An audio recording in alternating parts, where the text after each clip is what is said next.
And preparing for a fight, reports that some Republican campaigns are quietly getting ready for a brokered or contested convention, the likes of which the GOP candidates have not seen since 1976. Marco Rubio has already come out saying he's ready for it.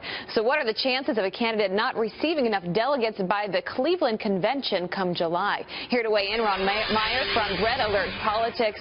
This is really an interesting conversation. As I just mentioned, very unusual if it were to happen. Not since 1976 when Ford won, ultimately went on to lose to Jimmy Carter. That's right. But here's the thing. There are fewer winner-take-all states than there have been since then. So the RNC and local state parties went away from winner-take-all states after 2008. And so only 9 states are true winner-take-alls. That's only 17% of the delegates. There's another 22%, there's another 7 states that are hybrid. So you can winner-take-all by congressional district. So here's the issue. If Donald Trump loses some of those and is only winning 35 or 30% in most of these proportional states, he really doesn't have 50% plus 1, which is what he needs. Wow. And so if Rubio can pick off Florida, or if Kasich can pick off Ohio, some of these big winner-take-all states on March 15th, then Trump's path to the nomination is actually much more complicated and could lead to a brokered convention, which would heavily be a bad thing. I was just going to ask you, it sounds like, wow, this could end up being a possibility. Who does it hurt the most? It sounds like Trump doesn't want this to happen. Trump doesn't want this to happen because you have to remember, after the first ballot, if no one reaches 50%,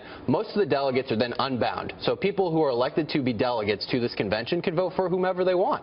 And so many of these local party activists are either for Cruz or for Rubio, or the people in the establishment who obviously wouldn't vote for Trump. A lot of these delegates who are being elected right now, and none of these elections are being covered for these local delegate races.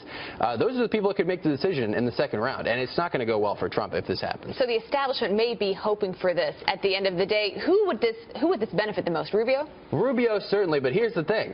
You have to remember, it's going to be a consensus candidate, whoever can get to 50%, and maybe that's someone outside the current field. So we're talking somebody who could get to 50% like a Mitt Romney or a Paul Ryan, or someone maybe that we haven't thought of. They could bring in someone totally new?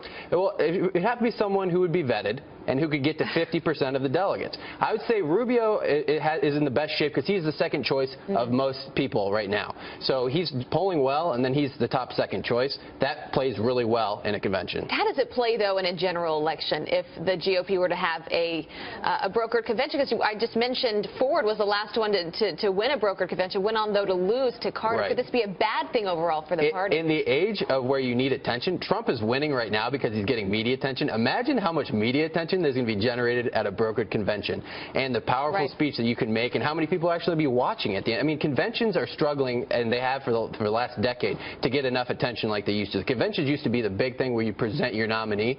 If there's a brokered convention, there'll be more eyes on this convention than any convention in history. That would be fascinating. Ron Meyer, thanks for waking up this morning for us. We appreciate it.